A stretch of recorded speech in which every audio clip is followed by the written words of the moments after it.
มินตราเดินทางมาถึงเชียงใหม่ในช่วงฤดูฝนเธอวางแผนที่จะเขียนบล็อกเกี่ยวกับการท่องเที่ยวเชิงอนุรักษ์ในป่าดอยสุเทพปุยเช้าวันแรกของการเดินทางมินตราตื่นแต่เช้าตรู่สูดอากาศบริสุทธิ์เข้าเต็มปอด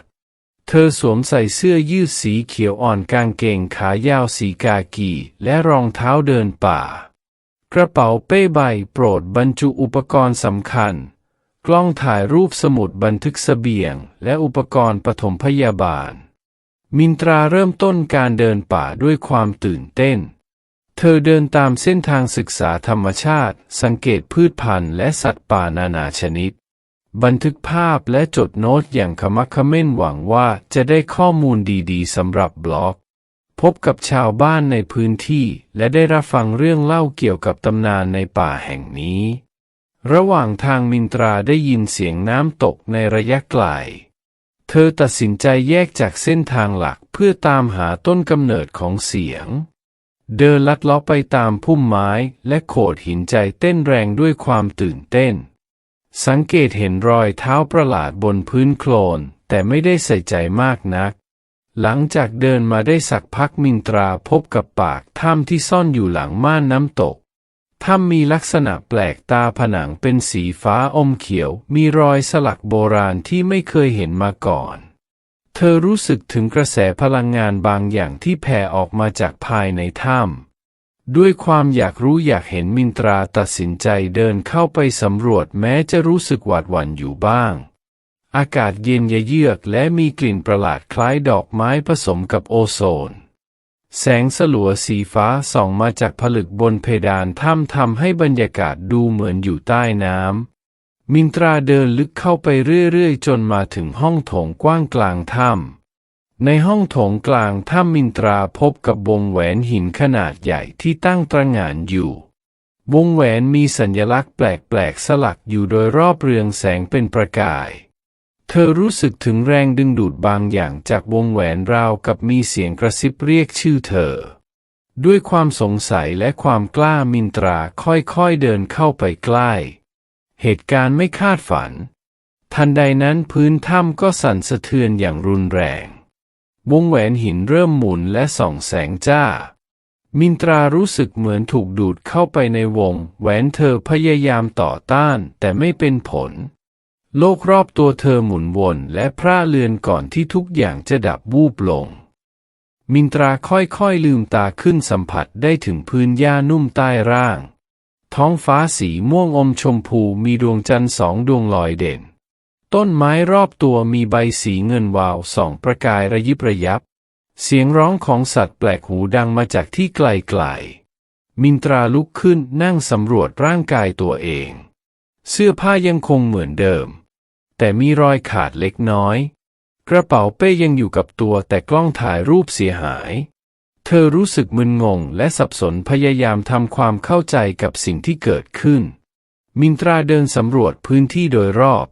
พืชพันธุ์แปลกตาบางต้นเคลื่อนไหวได้ราวกับมีชีวิต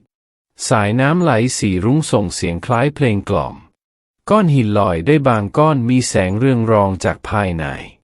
เธอพยายามหาทางกลับแต่ไม่พบร่องรอยของถ้ำหรือวงแหวนหิน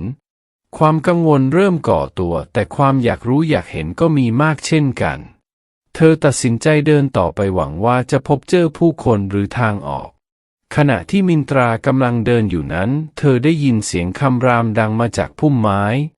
สัตว์ประหลาดตัวใหญ่โผล่ออกมามีลักษณะคล้ายเสือผสมงูดวงตาสีแดงก่ำจ้องมองมินตราอย่างหิวโหย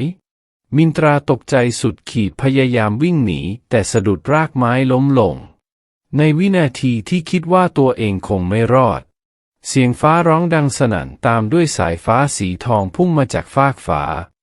สายฟ้าพุ่งเข้าใส่สัตว์ประหลาดทำให้มันร้องลั่นด้วยความเจ็บปวดมินตรามองเห็นร่างของใครบางคนกระโดดลงมาจากต้นไม้ร่างนั้นคือหญิงสาวที่ดูแข็งแกร่งและสง่างามผมสีทองยาวถึงกลางหลังถักเป็นเปียซับซ้อนสวมชุดเกราะสีเงินที่ดูเบาและคล่องตัวในมือถือดาบที่มีสายฟ้าพวยพุ่งอยู่รอบๆอาริสานั่นคือชื่อของเธอต่อสู้กับสัตว์ประหลาดอย่างดุเดือด เธอเคลื่อนไหวด้วยความเร็วเหนือมนุษย์ใช้ดาบฟาดฟันพร้อมกับปล่อยพลังสายฟ้าใส่ศัตรูในที่สุดก็สามารถไล่สัตว์ประหลาดให้หนีกลับเข้าป่าไปอาริสาเดินเข้ามาหามินตราที่ยังนั่งตะลึงอยู่กับพื้นเจ้าปลอดภัยแล้วอาริสากล่าวด้วยน้ำเสียงนุ่มนวลแต่หนักแน่น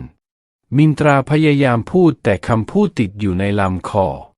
อาริสายื่นมือมาช่วยพยุงมินตราให้ลุกขึ้นอาริสาข้าชื่ออาริสาเจ้าคือใครและมาจากที่ใดกันมินตราพยายามรวบรวมสติ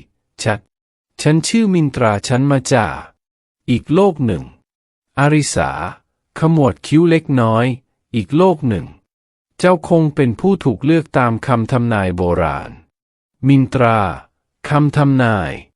ฉันไม่เข้าใจนี่มันที่ไหนกันอาริสาอธิบายคร่าวๆเกี่ยวกับดินแดนนี้ชื่อว่าอันเวเรียเป็นโลกที่เต็มไปด้วยเวทมนต์และสิ่งมหัศจรรย์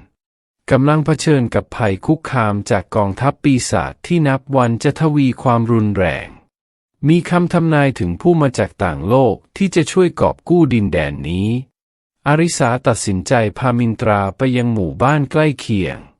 ที่นี่ไม่ปลอดภัยเราต้องไปให้พ้นจากป่านี้ก่อนค่ำอาริสากล่าว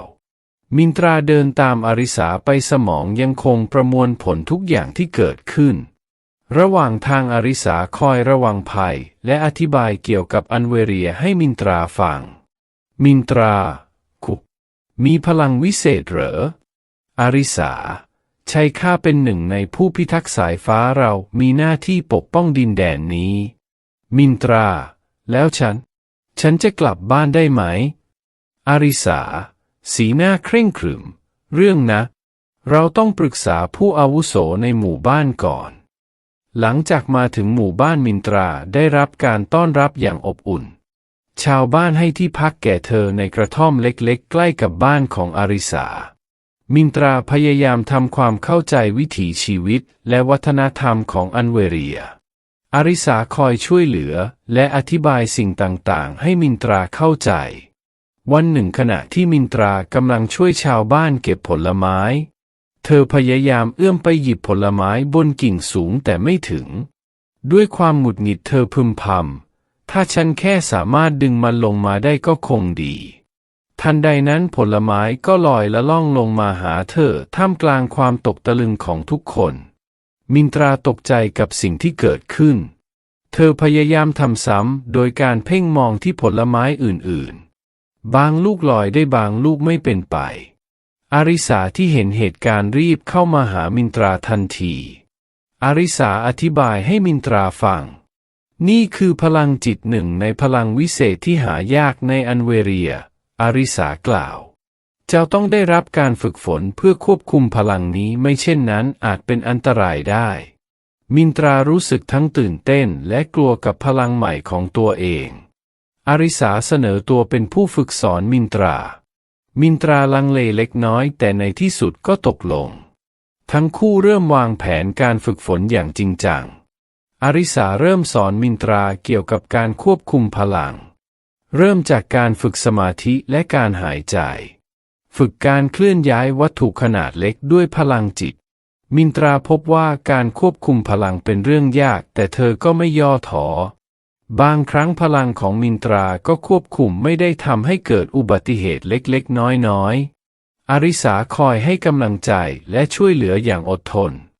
มินตราเริ่มชื่นชมในความเมตตาและความแข็งแกร่งของอาริสา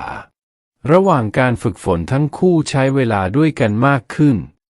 รับประทานอาหารร่วมกันแลกเปลี่ยนเรื่องราวชีวิตอาริสาพามินตราสำรวจธรรมชาติรอบหมู่บ้านมินตราเล่าเรื่องราวจากโลกของเธอให้อาริสาฟังทำให้อาริสาเกิดความสนใจมินตราเริ่มรู้สึกอบอุ่นและปลอดภัยเมื่ออยู่กับอาริสาเริ่มเปิดใจและแสดงด้านอ่อนโยนมากขึ้นเมื่ออยู่กับมินตราทั้งคู่เริ่มมีช่วงเวลาแห่งความเงียบที่อบอุ่นเมื่อนั่งมองดวงดาวด้วยกันในยามค่ำคืนหลังจากฝึกฝนมาระยะหนึ่งมินตราเริ่มควบคุมพลังได้ดีขึ้นเธอสามารถยกวัตถุขนาดใหญ่ขึ้นได้เริ่มฝึกการป้องกันตัวด้วยพลังจิต อาริสารู้สึกภูมิใจในความก้าวหน้าของมินตรา ระหว่างการฝึกมินตราสามารถสกัดการโจมตีของอาริสาได้สำเร็จ ทั้งคู่ดีใจมากอาริสากอดมินตราด้วยความยินดี ในช่วงเวลานั้นทั้งคู่รู้สึกถึงความใกล้ชิดและพลังบางอย่างระหว่างกันอาริสาเตือนมินตราว่าพลังของเธอยังไม่สมบูรณ์ยังมีอันตรายจากกองทัพปีศาจที่คุกคามดินแดนมินตราเริ่มรู้สึกถึงภาระหน้าที่ที่หนักอึ้งแต่อาริสาคอยให้กำลังใจมินตราและอาริสาที่นั่งอยู่บนเนินเขามองดูพระอาทิตย์ตกดินมินตราฉันยังมีอะไรต้องเรียนรู้อีกมากแต่ฉันดีใจที่มีเธออยู่เคียงข้างอาริสายิ้มอ่อนโยนเราจะผ่านมันไปด้วยกันข้าเชื่อมั่นในตัวเจ้าทั้งคู่นั่งเงียบมือสัมผัสกันเบาๆท่ามกลางแสงสุดท้ายของวันความรู้สึกบางอย่างกำลังเบ่งบานในหัวใจของทั้งสองเช้าวันหนึ่งในหมู่บ้านมินตราและอาริสากำลังฝึกซ้อมตามปกติบรรยากาศรอบข้างดูสงบสุขชาวบ้านทำกิจวัตรประจำวันมินตรารู้สึกว่าเธอเริ่มคุ้นเคยกับชีวิตในอันเวเรียมากขึ้นระหว่างการฝึกอาริสาวันนี้พลังของเจ้าดีขึ้นมากนะมินตรายิ้มอย่างภูมิใจขอบคุณค่ะก็เพราะมีครูที่ดีไงคะทั้งคู่สบตากันมีความรู้สึกอบอุ่นผ่านระหว่างกันทันใดนั้นเสียงระฆังเตือนภัยก็ดังขึ้นชาวบ้านเริ่มวิ่งวุ่นบ้างก็หลบเข้าบ้านบ้างก็หยิบอาวุธอาริสารีบวิ่งไปยังหอคอยเฝ้าระวังมินตราวิ่งตามไปจากยอดหอคอยพวกเธอเห็นกลุ่มควันดำทะมึนลอยมาจากทิศตะวันออกกองทัพปีศาจพวกมันมาเร็วกว่าที่คาดอาริสากล่าวด้วยน้ำเสียงเคร่งเครียดมินตรารู้สึกหวาดกลัวแต่พยายามทำใจให้เข้มแข็งอาริสาหันมาจับไหล่มินตราเจ้าพร้อมหรือไม่นี่จะเป็นการต่อสู้จริงครั้งแรกของเจ้าหมู่บ้านเริ่มเตรียมการป้องกันอาริสาสั่งการให้ชาวบ้านที่ไม่สามารถต่อสู้ได้อพยพไปยังที่หลบภัยนักรบในหมู่บ้านเตรียมอาวุธและวางกำลังมินตราช่วยสร้างแนวป้องกันด้วยพลังจิตยกก้อนหินและซากไม้มาวางเป็นกำแพงมินตราฉันกลัว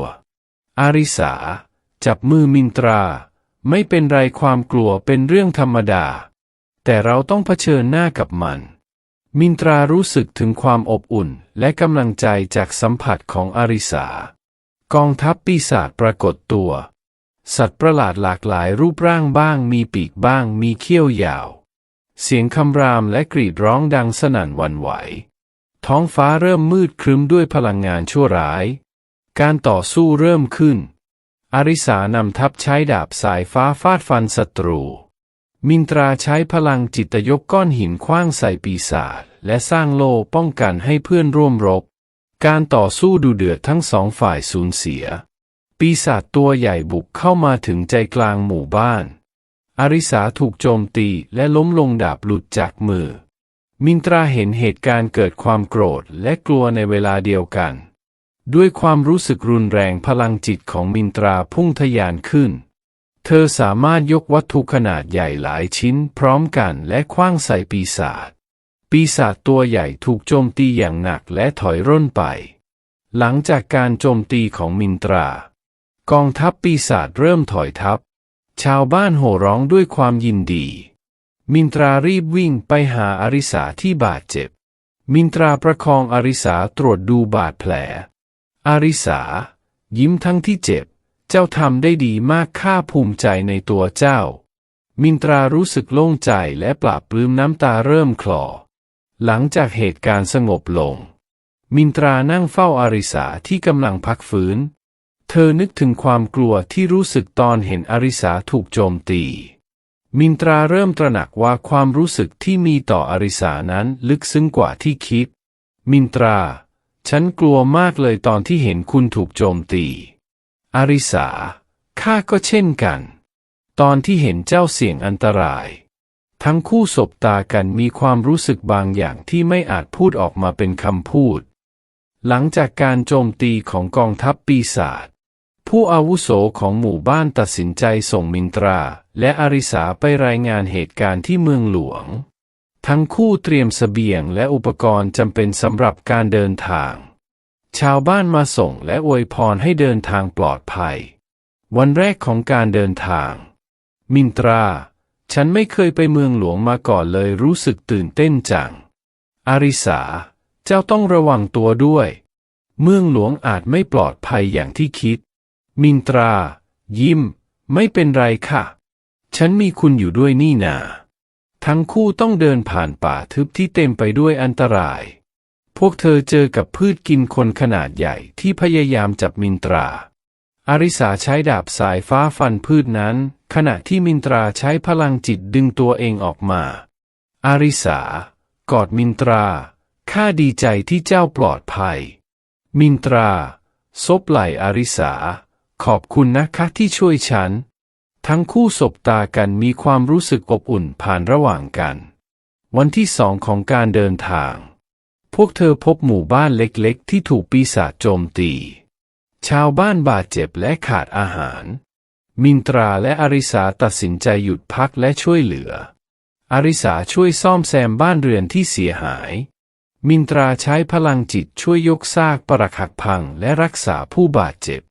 ทั้งคู่สอนชาวบ้านวิธีป้องกันตัวจากปีศาจผู้เฒ่าในหมู่บ้านขอบคุณมากนะพวกเจ้าเป็นเหมือนนางฟ้าที่ถูกส่งมาช่วยพวกเรามินตราและอาริสามองหน้ากันด้วยความภูมิใจวันที่สามของการเดินทางทั้งคู่ถูกโจรป่าดักซุ่มโจมตีโจรต้องการปล้นทรัพย์สินและจับตัวไปเรียกค่าไถ่มินตราและอาริสาต้องต่อสู้เพื่อเอาตัวรอด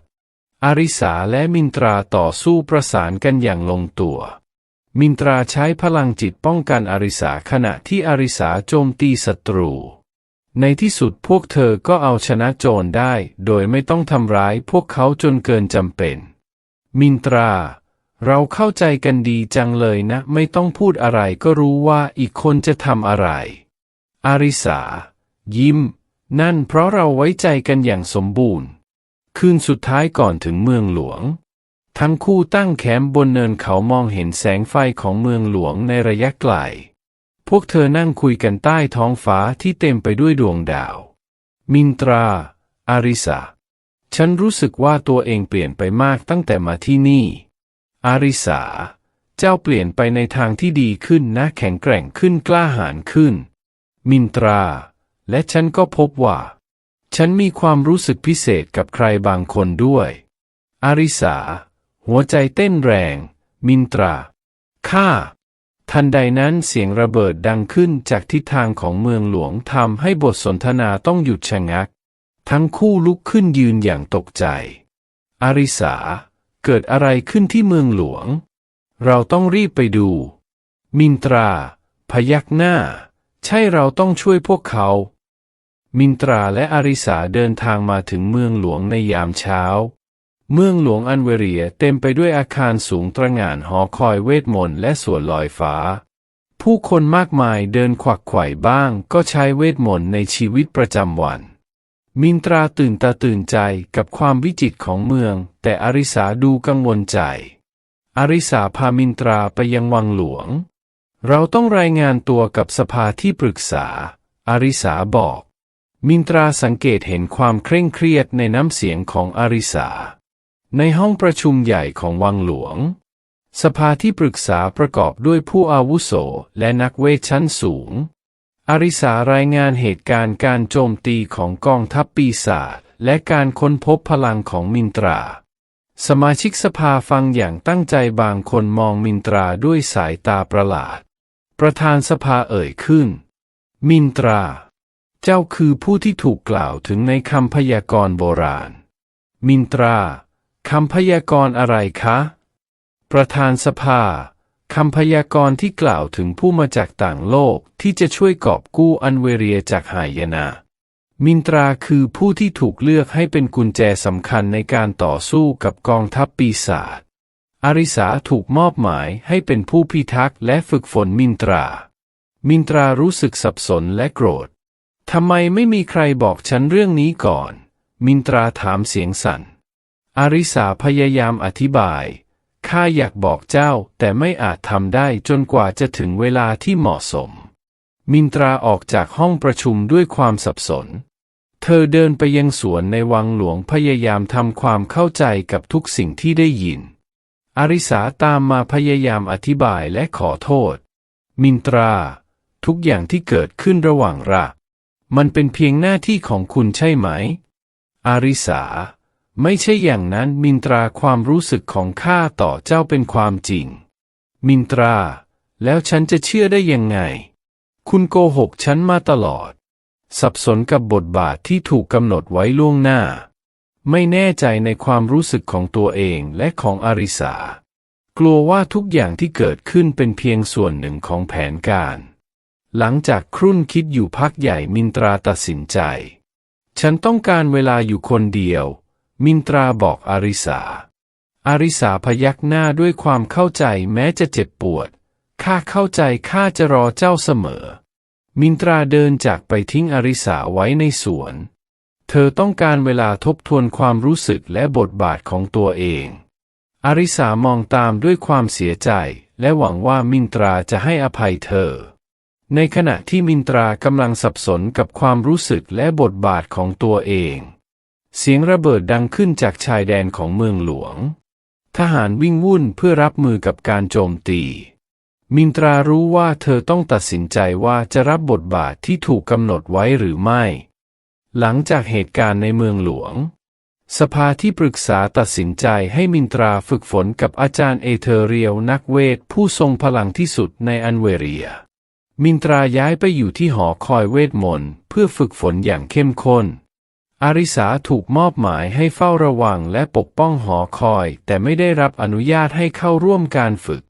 วันแรกของการฝึกอาจารย์เอเธอเรียลพลังของเจ้ามีศักยภาพมหาศาลแต่ยังไร้การควบคุมเราต้องฝึกให้เจ้าเป็นนายเหนือพลังของตัวเองมินตราฉันพร้อมที่จะเรียนรู้แล้วค่ะอาจารย์เอเธอเรียลสอนเทคนิคขั้นสูงการควบคุมพลังจิตให้แม่นยำและทรงพลังมากขึ้น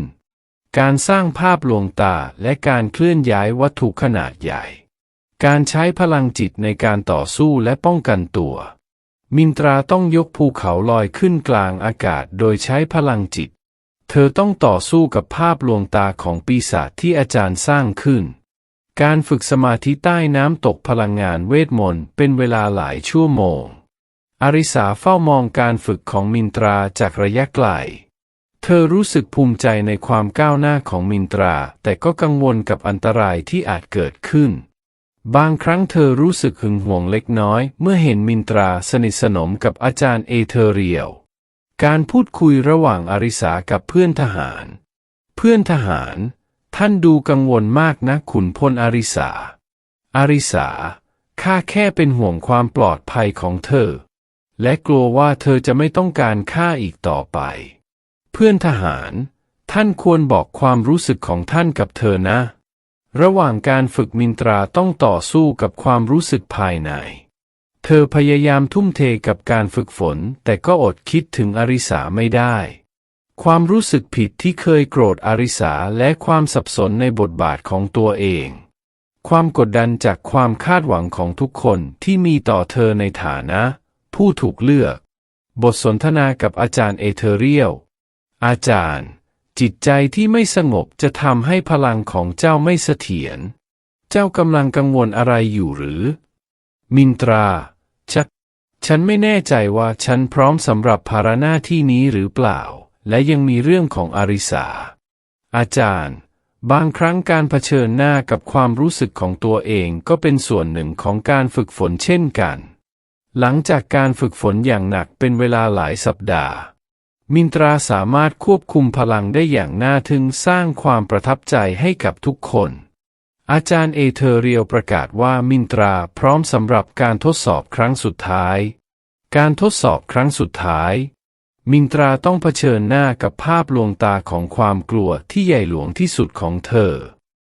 เห็นภาพของอาริสาถูกทำร้ายและตัวเธอเองไม่สามารถช่วยได้ด้วยความตกใจพลังของมินตราพุ่งทะยานจนทำให้หอคอยสั่นสะเทือน อาริสาที่อยู่ด้านนอกได้ยินเสียงและรู้สึกถึงพลังมหาศาลเธอวิ่งฝ่าการห้ามปรามของทหารยามเข้าไปในห้องฝึกพบมินตรากำลังร้องไห้และตัวสั่นล้อมรอบด้วยเศษซากของห้องอาริสากอดมินตราแน่นพยายามปลอบโยนมินตรากระซิบฉันกลัวที่จะสูญเสียคุณอาริสาข้าอยู่ตรงนี้แล้วและจะไม่ไปไหนทั้งนั้นทั้งคู่สบตากันหลังจากการฝึกฝนสำเร็จ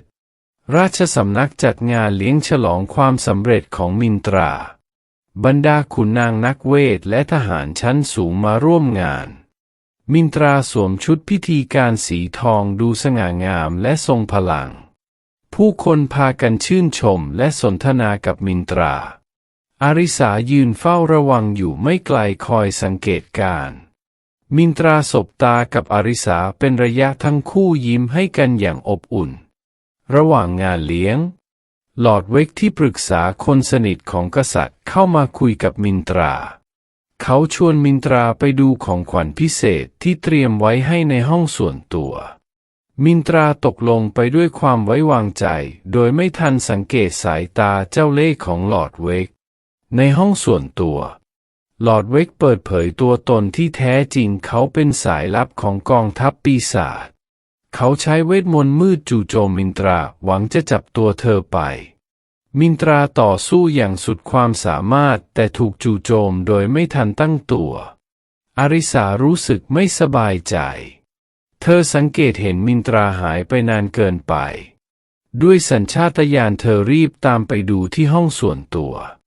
อาริสาบุกเข้าไปในห้องพบมินตรากำลังต่อสู้กับลอร์ดเวกเธอใช้ดาบสายฟ้าโจมตีลอร์ดเวกอย่างดุดัน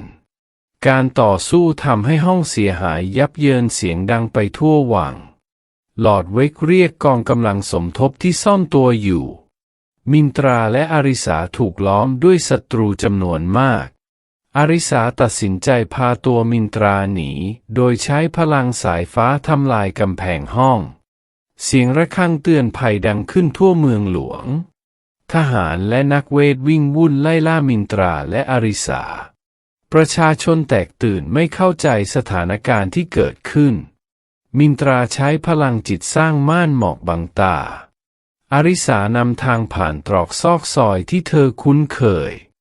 ทั้งคู่ต้องต่อสู้กับกองกำลังที่ขวางทางเป็นระยะมินตราทำไมพวกเขาถึงทรยศเราแบบนี้อาริสาบางทีพลังของเจ้าอาจทำให้พวกเขากลัวหรือมีคนแทรกซึมเข้ามาในราชสำนักมากกว่าที่เราคิดมินตราแล้วเราจะไปที่ไหนกันอาริสาข้ารู้จักที่ซ่อนตัวปลอดภัยแต่เราต้องออกจากเมืองให้ได้ก่อนที่ประตูเมืองกองทัพของเมืองหลวงดักรออยู่ผู้บัญชาการตะโกนจับกุมคนทรยศอย่าให้พวกมันหนีรอดมินตราและอาริสาถูกล้อมด้วยกำลังทหารนับร้อยมินตราใช้พลังจิตยกรถม้าและอาวุธขว้างใส่ศัตรูอาริสาสร้างพายุสายฟ้าโจมตีกองทัพทั้งคู่ต่อสู้อย่างสอดประสานกันอย่างไม่น่าเชื่อมินตราใช้พลังจิตทำลายประตูเมืองจนพังทลายอาริสาเรียกม้า2 ตัวมาทั้งคู่ขี่ม้าหนีออกจากเมืองกองทัพไล่ตามมาติดม่านราตรีเริ่มปกคลุมท้องฟ้าทั้งคู่มุ่งหน้าสู่ป่าทึบนอกเมือง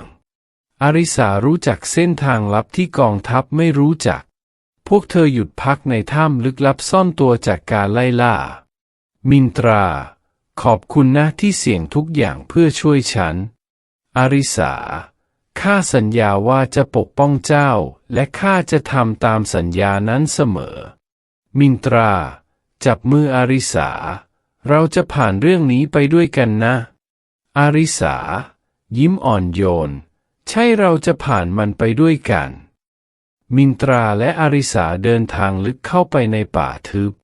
ป่าแห่งนี้มีชื่อว่าป่าแห่งเงาเป็นที่ที่แม้แต่ชาวอันเวเรียก็ไม่กล้าเข้าไป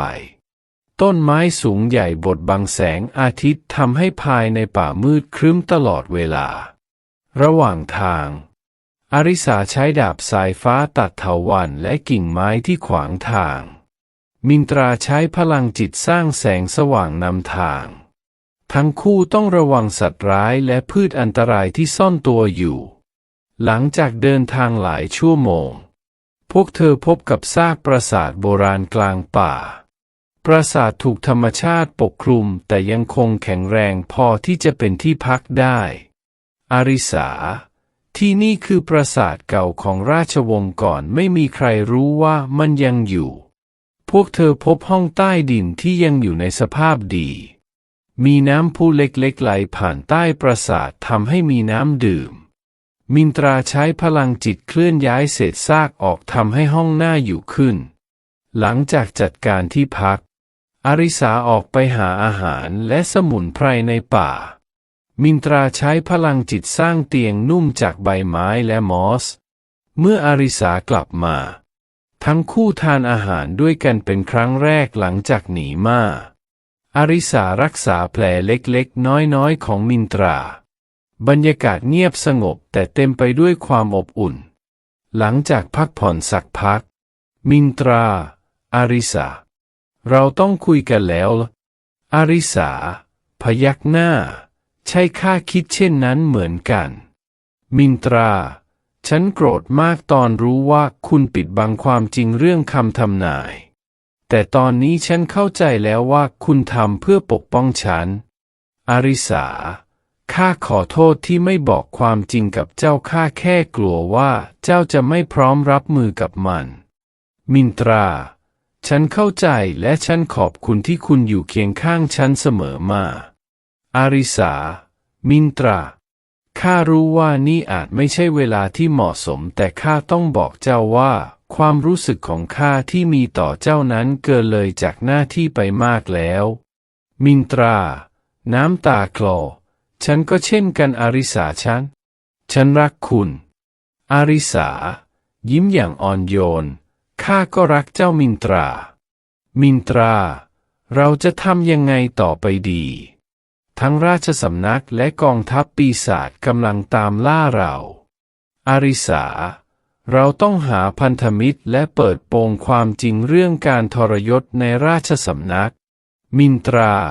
และเราต้องหาทางหยุดยั้งกองทัพปีศาจด้วย อาริสา ไม่ว่าจะเกิดอะไรขึ้น ข้าจะอยู่เคียงข้างเจ้าเสมอ มินตรา และฉันก็จะอยู่เคียงข้างคุณเช่นกัน ทั้งคู่กุมมือกันแน่นสัญญาว่าจะไม่ทิ้งกันไม่ว่าอะไรจะเกิดขึ้น ค่ำคืนนั้น มินตราและอาริสานอนเคียงข้างกันมือยังคงกุมกันไว้ พวกเธอรู้ว่าเส้นทางข้างหน้ายังอีกยาวไกลและเต็มไปด้วยอันตราย แต่ความรักและความไว้วางใจที่มีต่อกันจะเป็นพลังให้พวกเธอผ่านพ้นทุกอุปสรรค หลังจากพักฟื้นและวางแผนในป่าแห่งเงา มินตราและอาริสาตัดสินใจออกเดินทางเพื่อรวบรวมพันธมิตร พวกเธอใช้พลังร่วมกันสร้างเครื่องปกปิดตัวตนเพื่อไม่ให้ถูกจับได้ ทั้งคู่เดินทางไปยังดินแดนต่างๆของอันเวเรียโดยใช้ความรู้ของอาริสาเป็นแนวทาง การรวบรวมพันธมิตรจากทั่วดินแดน หมู่บ้านชายป่า มินตราและอาริสาเดินทางมาถึงหมู่บ้านที่ถูกโอบล้อมด้วยป่าทึบ พวกเธอพบกับเอลดาหัวหน้านักรบหญิงผู้เก่งกาจผมสีแดงเพลิงดวงตาคมกริบ เอลดาไม่เชื่อใจในตอนแรกท้าทายให้มินตราและอาริสาพิสูจน์ตัวเอง ระหว่างการพูดคุยปีศาจกลุ่มใหญ่บุกเข้าโจมตีหมู่บ้าน มินตราใช้พลังจิตสร้างกำแพงป้องกันขณะที่อาริสาต่อสู้ด้วยดาบสายฟ้า เอลดาประทับใจในความสามารถและความกล้าหาญของทั้งคู่ เอลดา พวกเจ้าพิสูจน์ตัวเองแล้วข้าและนักรบของข้าจะร่วมต่อสู้เคียงข้างพวกเจ้า มินตรา เรายินดีที่จะมีนักรบที่กล้าหาญเช่นท่านร่วมเป็นพันธมิตร อาริสา พลังของพวกเราจะแข็งแกร่งขึ้นเมื่อรวมกัน เมืองแห่งนักเวท พวกเธอเดินทางมาถึงเมืองที่ลอยอยู่กลางอากาศล้อมรอบด้วยหมอกเวทมนต์ ที่นี่พวกเธอพบกับซาฟีนักเวทหนุ่มผู้มีดวงตาสีฟ้าเรืองแสง สามารถมองเห็นเส้นทางของอนาคตซาฟิต้อนรับพวกเธอด้วยท่าทีลึกลับบอกว่ารู้ว่าพวกเธอจะมาสภานักเวทขอให้มินตราแสดงพลังจิตโดยการแก้ปริศนาเวทมนต์โบราณมินตราใช้พลังจิตเชื่อมโยงกับจิตใจของนักเวททั้งหมดแก้ปริศนาได้สำเร็จซาฟิเห็นนิมิตของชัยชนะเป็นภาพมินตราและอาริสายืนอยู่บนซากปรักหักพังของปราสาทปีศาจซาฟิข้าเห็นอนาคตที่สดใสแต่เส้นทางนั้นเต็มไปด้วยอันตรายพวกเจ้าต้องการพลังของพวกเราเพื่อฝ่าฟันไปให้ถึงประธานสภานักเวทพวกเราจะส่งนักเวทที่เก่งที่สุดไปช่วยเหลือเพื่ออนาคตของอันเวเรียอาณาจักรคนแคระพวกเธอเดินทางลึกเข้าไปใต้ภูเขาสู่อาณาจักรใต้พิภพของคนแคระกษัตรินผู้ปกครองคนแคระท้าทายให้พวกเธอผ่านการทดสอบ3 อย่าง 1. การต่อสู้อาริสาต้องเอาชนะนักรบคนแคระที่แข็งแกร่งที่สุด 2. การแก้ปริศนามินตราต้องแก้ปริศนาโบราณที่ซับซ้อน 3. การทนทานทั้งคู่ต้องอยู่ในถ้ำน้ำแข็งเป็นเวลา1 คืนโดยใช้ความอบอุ่นจากกันและกันหลังผ่านการทดสอบกษัตรินพวกเจ้าพิสูจน์แล้วว่ามีค่าควรแก่การเป็นพันธมิตรของเรากองทัพคนแคระจะร่วมต่อสู้เคียงข้างพวกเจ้ามินตราเรารู้สึกเป็นเกียรติที่ได้รับความไว้วางใจจากท่านอาริสาพลังและความแข็งแกร่งของคนแคระจะเป็นกำลังสำคัญในการต่อสู้ครั้งนี้ชนเผ่ามังกรพวกเธอเดินทางขึ้นไปบนยอดเขาสูงที่ปกคลุมด้วยเมฆที่อยู่ของชนเผ่ามังกรที่นี่พวกเธอพบกับไฟสตอร์มมังกรโบราณอายุหลายพันปีผู้นำของชนเผ่ามังกรมินตราใช้พลังจิตสื่อสารกับไฟสตอร์มสร้างความประหลาดใจให้กับชนเผ่ามังกรไฟสตอร์มทดสอบจิตใจของมินตราโดยส่งภาพความทรงจำและอารมณ์มหาศาลเข้ามาในจิตใจเธอมินตราใช้ความรักที่มีต่ออาริสาเป็นเกราะป้องกันและส่งความรู้สึกนั้นกลับไปให้ไฟสตอร์มสัมผัสไฟสตอร์มในที่สุดข้าก็ได้พบผู้ที่มีจิตใจแข็งแกร่งพอที่จะเป็นพันธมิตรของพวกเราผู้นำชนเผ่ามังกรพวกเราจะร่วมบินไปกับพวกเจ้าเพื่อปกป้องดินแดนที่เรารักมินตราขอบคุณที่ให้ความไว้วางใจพวกเราจะไม่ทำให้ท่านผิดหวังอาริสาด้วยพลังของมังกรชัยชนะย่อมอยู่ไม่ไกลที่ฐานลับในเทือกเขาสูงพันธมิตรทั้งหมดมารวมตัวกันเพื่อวางแผนมินตราและอาริสาเล่าเรื่องการทรยศในราชสำนักและภัยคุกคามจากกองทัพปีศาจการวางแผน 1. แบ่งกำลังเป็น2 ส่วนหนึ่งเพื่อเปิดโปงผู้ทรยศในราชสำนักอีกส่วนเพื่อต่อสู้กับกองทัพปีศาจ 2. ใช้พลังพิเศษของซาฟิในการคาดการณ์การเคลื่อนไหวของศัตรู 3. วางกลยุทธ์การต่อสู้โดยผสมผสานจุดแข็งของแต่ละฝ่ายเอลดาแผนนี้เสี่ยงมากแต่ถ้ามีผู้นำอย่างพวกเจ้าข้าเชื่อว่าเราจะชนะซาฟิข้าเห็นหนทางสู่ชัยชนะแม้จะเลือนรางแต่ก็มีความหวังกษัตริย์คนแคระพวกเราจะสู้จนหยดเลือดสุดท้ายเพื่ออันเวเรียที่เรารักพันธมิตรสังเกตเห็นความสัมพันธ์พิเศษระหว่างมินตราและอาริสาความรักและความไว้ใจระหว่างทั้งคู่เป็นแรงบันดาลใจให้ผู้อื่นเอลดาข้าไม่เคยเชื่อในพลังของความรักแต่เมื่อเห็นพวกเจ้าข้าเริ่มเข้าใจแล้วซาฟิความรักของพวกเจ้าเป็นดั่งแสงสว่างที่นำทางเราสู่อนาคตที่สดใสผู้นำชนเผ่ามังกรพลังแห่งความรักของพวกเจ้าแข็งแกร่งยิ่งกว่าเปลวไฟของมังกรเสียอีกก่อนออกเดินทางมินตราและอาริสาให้กำลังใจซึ่งกันและกันพวกเธอสัญญาว่าจะกลับมาหากันไม่ว่าอะไรจะเกิดขึ้นมินตราอาริสาฉันรักเธอกลับมาหาฉันให้ได้นะอาริสา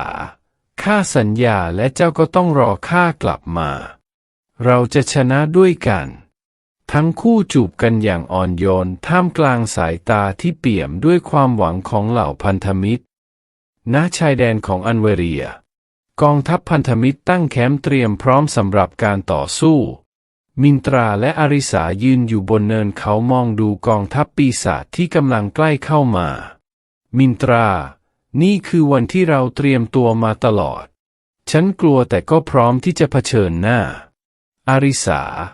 เราจะผ่านมันไปด้วยกันไม่ว่าอะไรจะเกิดขึ้นข้าจะอยู่เคียงข้างเจ้าเสมอทั้งคู่สบตากันก่อนจะจูบกันอย่างอ่อนโยนเป็นครั้งสุดท้ายก่อนการต่อสู้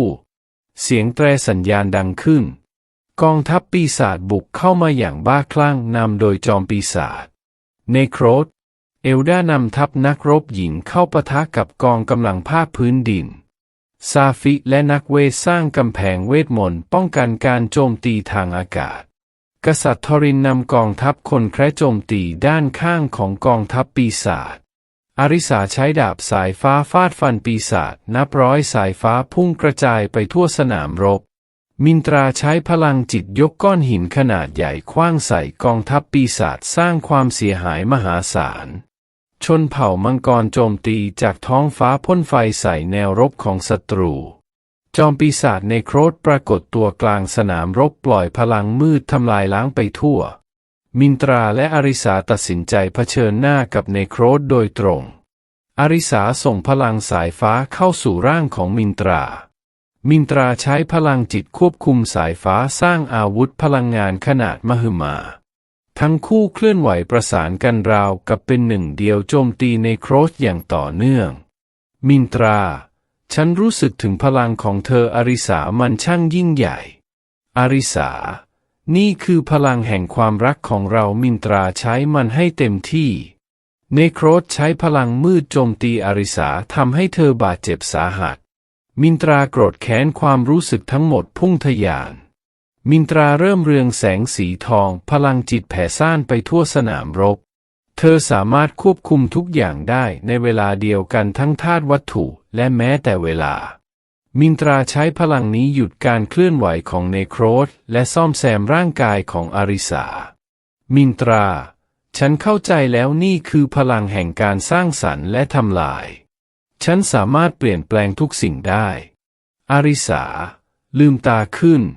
นั่นคือพลังที่แท้จริงของเจ้ามินตราใช้มันเพื่อปกป้องสิ่งที่เรารักมินตราใช้พลังจิตดึงพลังจากทุกสิ่งในสนามรบทั้งจากพันธมิตรและธรรมชาติเธอสร้างลูกแก้วพลังงานขนาดมหึมาภายในบรรจุพลังแห่งความหวังและความรักอาริสาส่งพลังสายฟ้าเข้าไปในลูกแก้วเพิ่มพลังทำลายล้างมินตราปล่อยลูกแก้วพลังงานพุ่งเข้าใส่เนโครสเกิดการระเบิดครั้งใหญ่กลืนกินเนโครสและกองทัพปีศาจทั้งหมดเมื่อแสงสว่างจางลงเนโครสและกองทัพปีศาจถูกทำลายจนไม่เหลือซากเสียงโห่ร้องยินดีดังขึ้นจากกองทัพพันธมิตรมินตราสุดลงด้วยความอ่อนล้าอาริสารีบเข้ามาประคองทั้งคู่มองดูผลของการต่อสู้ทั้งความเสียหายและชัยชนะมินตราเสียงอ่อนแรงเราทำได้แล้วแต่ฉันรู้สึกว่าพลังนี้ช่างยิ่งใหญ่เกินไปอาริสาเจ้าใช้มันเพื่อปกป้องทุกคนนั่นคือสิ่งที่สำคัญที่สุดมินตราฉันไม่อยากจะจินตนาการเลยว่าถ้าไม่มีเธออยู่เคียงข้างฉันจะทำได้อย่างไรอาริสาเราเป็นหนึ่งเดียวกันมินตราตลอดไปหลังจากการพ่ายแพ้ของจอมปีศาจเนโครสเสียงเฉลิมฉลองดังขึ้นทั่วสนามรบแต่ความยินดีนั้นกลับสั้นจากเท่าฐานของเนโครสปรากฏร่างของปีศาจโบราณอาซาเซลผู้เป็นต้นกำเนิดของความชั่วร้ายอาซาเซลมีร่างกายเป็นควันสีดำดวงตาสีแดงฉานเสียงของมันสั่นสะเทือนไปทั่วสนามรบอาซาเซลประกาศข้าคือความมืดที่แท้จริงเจ้าไม่มีทางเอาชนะข้าได้มินตราเจ้าและพลังของเจ้าจะเป็นของข้าอาซาเซลพุ่งเข้าโจมตีมินตราอ่อนล้าจากการต่อสู้ก่อนหน้าไม่สามารถหลบหลีกได้ทันอาริสากระโดดเข้ามาขวางไว้ใช้ร่างของตัวเองรับการโจมตีแทนพลังมืดของอาซาเซลแทงทะลุร่างของอาริสาเสียงกรีดร้องของเธอดังก้องไปทั่ว มินตราตะโกนด้วยความตกใจอาริสาไม่นะอาริสาพูดเสียงแผ่วมินตราข้ารักเจ้าจงใช้พลังของเจ้าเพื่อปกป้องอันเวเรียมินตราโกรธแค้นและเศร้าโศกเธอปลดปล่อยพลังทั้งหมดที่มีแสงสีทองเจิดจ้าแผ่ออกจากร่างของเธอพลังจิตของเธอต่อสู้กับพลังมืดของอาซาเซลเกิดเป็นคลื่นพลังงานมหาศาลมินตราพยายามดึงอาริสากลับมาใช้พลังของเธอซ่อมแซมร่างกายที่บอบช้ำมินตราเห็นภาพความทรงจำของเธอและอาริสาผ่านไปตรงหน้าเสียงของอาริสาดังก้องในหัวจงเข้มแข็งมินตราเจ้าทำได้มินตรารวบรวมพลังจากความรักและความทรงจำเหล่านั้นมินตราใช้พลังทั้งหมดที่มีสร้างคลื่นพลังงานขนาดมหึมาพลังแห่งความรักและความหวังพุ่งเข้าใส่อาซาเซลอาซาเซลพยายามต่อต้านแต่ไม่สามารถทนต่อพลังบริสุทธิ์นี้ได้ร่างของอาซาเซลค่อยๆสลายไปท่ามกลางแสงสว่างเสียงคำรามสุดท้ายของมันดังก้องข้าจะกลับมาสักวันความมืดมิดที่ปกคลุมสนามรบหายไปแสงอาทิตย์ส่องสว่างอีกครั้งทุกคนโห่ร้องยินดีชัยชนะเป็นของฝ่ายพันธมิตรมินตราสุดลงข้างร่างของอาริสาที่นอนนิ่งเธอใช้พลังที่เหลืออยู่พยายามรักษาอาริสาอาริสาหายใจแผ่วเบาร่างกายเต็มไปด้วยบาดแผลและรอยไหม้สายฟ้าที่เคยเรืองแสงบนผิวของเธอริบหรี่ลงแม้จะรอดชีวิตแต่อาการบาดเจ็บสาหัสมากมินตราน้ำตาไหลพรากอาริสาฉันขอโทษฉันควรป้องกันเธอได้ดีกว่านี้อาริสาเสียงแผ่วเบาอย่าโทษตัวเองเราชนะแล้วมินตราใช่เราชนะแล้วแต่ฉันเกือบเสียเธอไปฉันสัญญาว่าจะทำทุกอย่างเพื่อรักษาเธอให้หายอาริสายิ้มอ่อนแรงข้าเชื่อในตัวเจ้าณวังหลวงของอันเวเรีย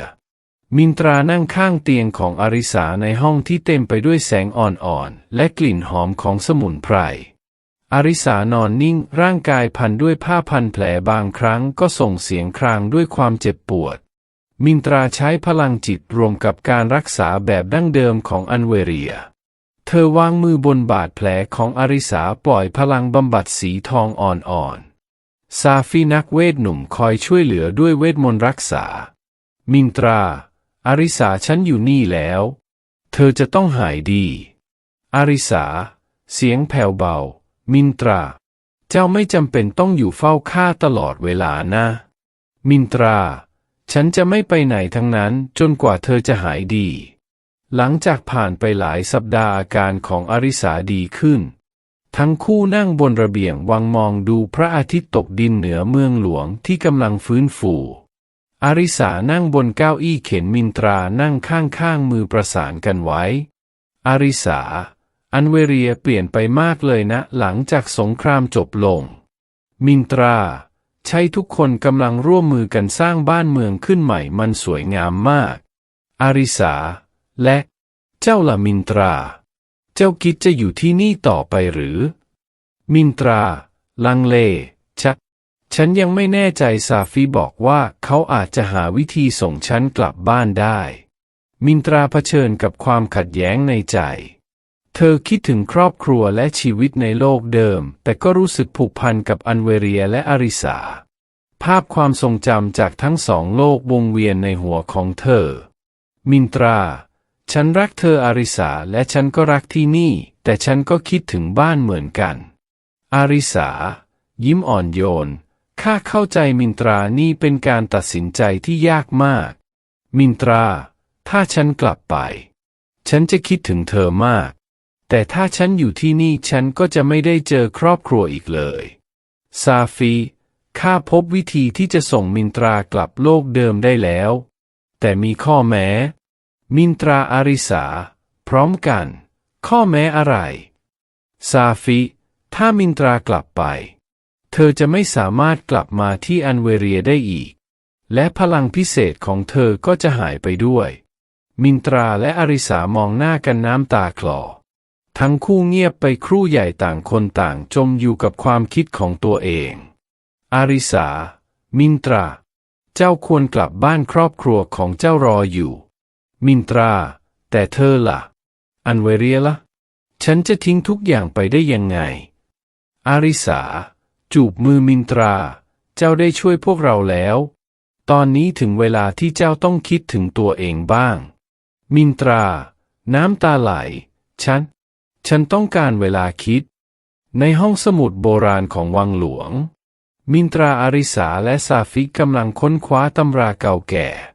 ฝุ่นฟุ้งกระจายแสงเทียนสลัวบรรยากาศเต็มไปด้วยความลึกลับซาฟินี่ไงตำราโบราณเกี่ยวกับการเดินทางข้ามมิติมินตราตื่นเต้นจริงเหรอ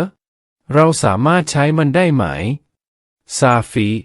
ได้แต่มันต้องการพลังมหาศาลและมีความเสี่ยงสูงต้องสร้างประตูมิติณจุดที่มินตรามาถึงอันเวเรียครั้งแรกต้องใช้พลังจากผู้มีพลังพิเศษหลายคนรวมถึงมินตราเองมีโอกาสที่ประตูจะไม่เสถียรและอาจเกิดอันตรายได้มินตราต้องเผชิญหน้ากับการตัดสินใจเธอเดินไปที่สวนกุหลาบของวังนั่งลงบนม้านั่งหินอ่อนในมือถือรูปถ่ายครอบครัวจากโลกเดิมและสร้อยคอที่อาริสาให้ภาพความทรงจำจากโลกเดิมครอบครัวเพื่อนการทำงานภาพเหตุการณ์ในอันเวเรียการผจญภัยมิตรภาพความรักกับอาริสาเสียงของซาฟิดังก้องในหัวถ้ากลับไปคุณจะไม่มีวันได้กลับมาอีกมินตราลุกขึ้นยืนน้ำตาไหลอาบแก้มแต่สายตามุ่งมั่นเธอเดินกลับเข้าวังตรงไปหาอาริสาที่ห้องพักอาริสากำลังนั่งอยู่บนเตียงมองออกไปนอกหน้าต่างมินตราอาริสาฉันตัดสินใจแล้วอาริสา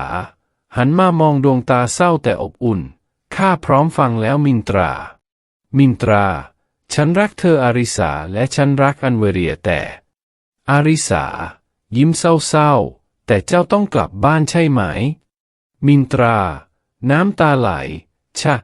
ฉันต้องกลับไปฉันยังมีภาระที่ต้องทำที่นั่นอาริสาลุกขึ้นยืนเดินเข้ามากอดมินตราข้าเข้าใจและข้าสนับสนุนการตัดสินใจของเจ้าอาริสาแม้ว่ามันจะเจ็บปวดแต่ข้ารู้ว่านี่คือสิ่งที่ถูกต้องสำหรับเจ้ามินตราฉันจะไม่มีวันลืมเธออาริสาเธอเปลี่ยนชีวิตฉันไปตลอดกาลอาริสาและเจ้าก็เปลี่ยนชีวิตข้าเช่นกันมินตราข้าจะรักเจ้าตลอดไปมินตรารวบรวมข้าวของสำคัญเขียนจดหมายลาเพื่อนๆในอันเวเรียอาริสาช่วยมินตราจัดเตรียมทุกอย่างพยายามใช้เวลาร่วมกันให้มากที่สุดอาริสามินตราข้าอยากให้เจ้ารู้ว่าเจ้าทำให้อันเวเรียเป็นสถานที่ที่ดีขึ้นมินตราและเธอก็ทำให้ฉันเป็นคนที่ดีขึ้นอาริสาฉันจะนำบทเรียนจากที่นี่กลับไปใช้ในโลกของฉันอาริสาขอให้เจ้าพบความสุขและสันติไม่ว่าจะอยู่ที่ไหนมินตราเธอก็เช่นกันอาริสาขอบคุณสำหรับทุกอย่างณจุดเปิดประตูมิติมินตรายืนอยู่หน้าประตูพลังงานที่เรืองแสงสีฟ้าอาริสาเพื่อนและชาวอันเวเรียมารวมตัวกันเพื่อส่งมินตรากลับบ้านภาพครอบครัวและบ้านเก่าปรากฏขึ้นในหัวแต่เมื่อหันไปมองอาริสาความรู้สึกอบอุ่นและความเป็นบ้านที่แท้จริงก็ท่วมท้นหัวใจมินตราหันหลังให้ประตูมิติฉันตัดสินใจแล้วฉันจะอยู่ที่นี่เสียงฮือฮาดังขึ้นจากฝูงชนอาริสายืนนิ่งด้วยความตกใจและปีติมินตราเดินไปหาอาริสาอันเวเรียคือบ้านของฉันแล้วและเธอคือครอบครัวของฉันอาริสาน้ำตาไหลมินตราเจ้าแน่ใจหรือมินตรายิ้มทั้งน้ำตาแน่ใจที่สุดฉันเลือกความรักและอนาคตของเราในช่วงเวลาต่อมามินตราและอาริสาร่วมกันนำพาอันเวเรียสู่ยุคแห่งสันติภาพและความเจริญรุ่งเรืองพวกเธอเดินทางไปทั่วดินแดนช่วยเหลือผู้คนและสร้างความสามัคคีโครงการสำคัญ 1. การสร้างโรงเรียนเวทมนต์มินตราใช้ความรู้จากโลกเดิมผสมผสานกับเวทมนต์ของอันเวเรีย 2. การพัฒนาระบบการปกครอง อาริสานำประสบการณ์จากการเป็นนักรบมาปรับใช้ในการบริหาร 3. การสร้างสะพานเชื่อมระหว่างเผ่าพันธุ์ทั้งคู่เป็นตัวแทนในการเจรจาระหว่างมนุษย์คนแคระและมังกร อันเวเรียเข้าสู่ยุคทองแห่งศิลปวิทยาศาสตร์และเวทมนต์ผู้คนจากทั่วดินแดนอยู่ร่วมกันอย่างสงบสุขมินตราและอาริสาเป็นที่รักและเคารพของประชาชนพิธีแต่งงานแห่งศตวรรษสถานที่จัดงานพิธีจัดขึ้นในสวนกุหลาบวิเศษของวังหลวงดอกไม้หลากสีบานสะพรั่งต้นไม้เรืองแสงยามค่ำคืนแท่นพิธีทำจากคริสตัลเวทมนต์ล้อมรอบด้วยน้ำพุแห่งพรพิเศษแขกผู้มีเกียรติมิตรสหายจากทั่วอันเวเรียเอลดาซาฟิกสัตทอรินและผู้นำชนเผ่ามังกรตัวแทนจากโลกเดิมของมินตราภาพโฮโลแกรมของครอบครัวและเพื่อนๆที่ซาฟิช่วยสร้างขึ้นมินตราสวมชุดแต่งงานสีขาวประดับด้วยคริสตัลเรืองแสงอาริสาสวมชุดเกราะพิธีการสีเงินประดับด้วยสายฟ้าสีทองทั้งคู่เดินเข้าพิธีท่ามกลางเสียงดนตรีวิเศษและดอกไม้ที่โปรยปลายจากท้องฟ้ามินตราอาริสาเธอคือดวงดาวที่นำทางฉันในโลกที่แสนไกลเธอคือบ้านและความรักที่ฉันเลือกฉันสัญญาว่าจะรักและอยู่เคียงข้างเธอตลอดไปในทุกภพทุกชาติอาริสามินตราเจ้าคือแสงสว่างที่ทำให้ชีวิตข้าสดใสเจ้าคือพลังและความหวังของข้าสัญญาว่าจะปกป้องและรักเจ้าชั่วนิรันดร์ไม่ว่าโลกจะเปลี่ยนแปลงไปอย่างไรทั้งคู่สวมแหวนเวทมนต์ให้กันและกันแหวนเรืองแสงเมื่อสวมใส่พวกเธอจูบกันท่ามกลางเสียงปรบมือและโห่ร้องยินดีพลังเวทมนต์แห่งความรักแผ่ซ่านไปทั่วอันเวเรียสร้างปรากฏการณ์ดอกไม้บานพร้อมกันทั่วดินแดนมีการเต้นรำร้องเพลงและเล่าเรื่องราวการผจญภัยของทั้งคู่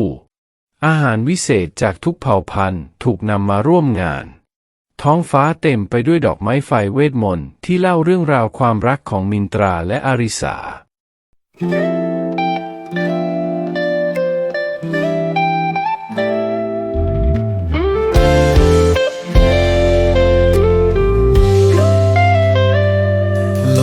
ที่ไม่คุ้นตาฉันหลงทางมาแต่ในความมืดมิดเธอคือแสงนำทางสายฟ้าและพลังจิตล้อมรวมเป็นหนึ่งเดียวเราต่อสู้เคียงข้างกันผ่านทุกด้านอันตรายข้ามภพภูมิข้ามชาติข้ามดวงดาวฉันพบรักแท้ในโลกไกลอันเวเรียคือบ้านที่หัวใจฉันอยู่เธอคือรักนิรันดร์ที่ฉันเลือกจะอยู่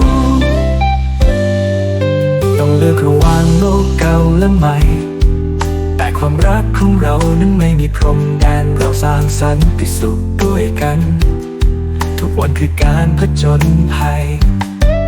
มินตราและอาริสารักที่เหนือการเวลาข้ามภพภูมิข้ามชาติข้ามดวงดาวฉันพบรักแท้ในโลกไกลอันเวเรียคือบ้านที่หัวใจฉันอยู่เธอคือรักนิรันดร์ที่ฉันเลือกจะอยู่แม้ต้องเผชิญอุปสรรคเราจะฝ่าฟันไปด้วยกันความรักของเราจะเป็นแสงสว่างนำทางให้ทุกชีวิตในทุกภพทุกชาติฉันจะรักเธอไม่เปลี่ยนแปลงข้ามภพข้ามชาติข้ามดวงดาวฉันพบรักแท้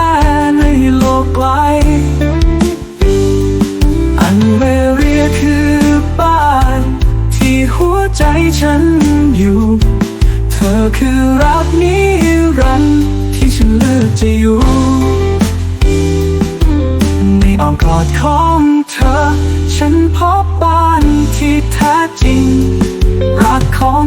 จะเป็นตำนานที่จารึก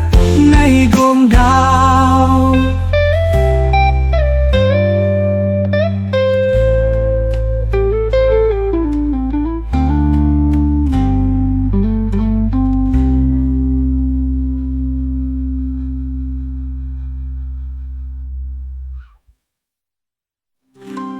没有。